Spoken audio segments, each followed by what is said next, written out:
Inihahandog ng Philippine Air Force at ng himpilang ito ang programang gagabay tungo sa kapayapaan ng bawat mamamaya at pag-unlad ng buong pamayanan. Usapang Pangkapayapaan, Usapang Pangkalapnaran.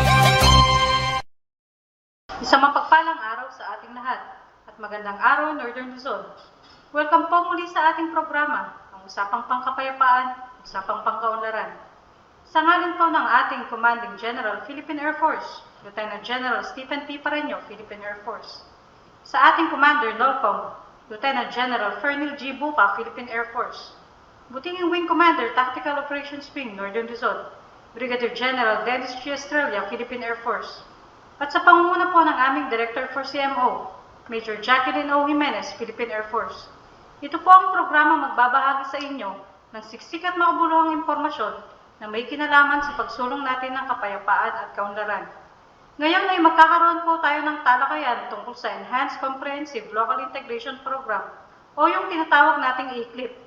At ito ay ipapaliwanag sa atin ni nakatropang tweet at katropang Carlo ng Philippine Air Force Civil Military Operations Group.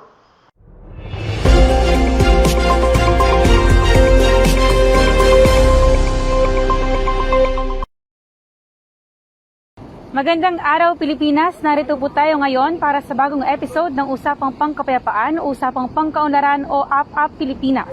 Ako si Katropang Tweet. At ako naman si Katropang Carlo para sa isang magbulang segment ngayong araw. Partner, balita ko kasi mayroong programang itinatag ang ating gobyerno na tinatawag na Enhanced Comprehensive Local Integration Program o ECLIP. Partner, para na rin sa kaalaman ng ating mga kababayan, ano ba itong Enhanced Comprehensive Integration Program o ECLIP? Ang ganda ng katanungan mo, partner. Itong tinatawag na Enhanced Comprehensive Local Integration Program or ECLIP, ito yung programa ng ating pamahalaan na naglalayo na matulungan ng ating mga kapatid na kasapi ng CPP, NPA, NDF at milisya ng bayan na nagnanais magbalik loob sa pamahalaan para sa makapiling na muli ang kanilang mga pamilya. Oo nga naman, partner, at sa pagkakaalam ko, partner, yung ECLIP ay may kalakip na iba't ibang tulong mula sa pamahalaan na magagamit ng ating mga kababayan para sa kanilang pagbabagong buhay. At ang maganda dyan, partner, hindi lang para sa kanila, kundi kasama na rin yung kanilang pamilya. Teka, partner, baka kasi maraming lumapit sa ating mga otoridad patungkol dito sa ECLIP. Pwede naming malaman kung para kanino ba itong programang ito at sino lamang yung makakatanggap ng ECLIP. Tama ka dyan, partner. May iba't ibang programa ang ating pamahalaan na maaaring makatulong sa pag-unlad ng ating ikabubuhay at masigit ng ating bansa. Pero partner, ayon sa Administrative Order No. 10 na nilagdaan noong April 3, 2018 at sa Implementing Rules and Regulations ng nasabing kautusan, ang ECLIP ay para sa mga nagbabalik loob at bago pa noong April 3, 2018, kabilang na ang mga sumusunod. Regular na miyembro ng CPP, NPA, NDF, kanilang asawa, anak at kinakasama, legitimate at illegitimate, at kanilang mga magulang at kapatid, mga miyembro ng milisya ng bayan. At sa pamamagitan nito, nawa ay nakapagbahagi kami ng impormasyong higit na makakatulong sa ating mga kababayan na nagdanais sa muling makasama ang kanilang mahal sa buhay.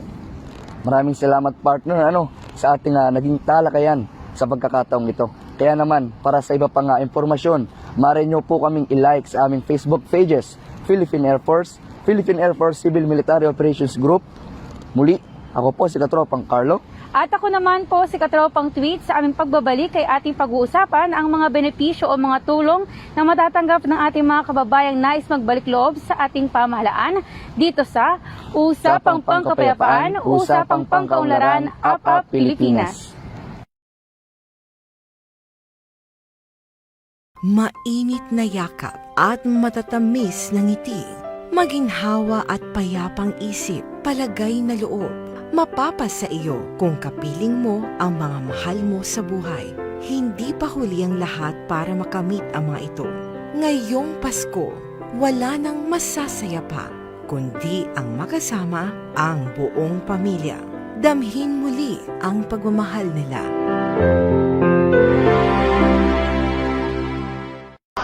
Maraming salamat po. At dito na po nagtatapos ang ating programa sa araw na ito. Maraming salamat din po sa lahat ng mga taga-antabay. Mula sa Taong Nor, ito po ang programang UP Northern Luzon para sa patuloy nating pagtutulungan upang isulong ang kapayapaan at kaunlaran. Inihahandog ng Philippine Air Force at ng himpilang ito ang programang gagabay tungo sa kapayapaan ng bawat mamamaya at pag-unlad ng buong pamayanan. Usapang Pangkapayapaan, Usapang Pangkaunlaran.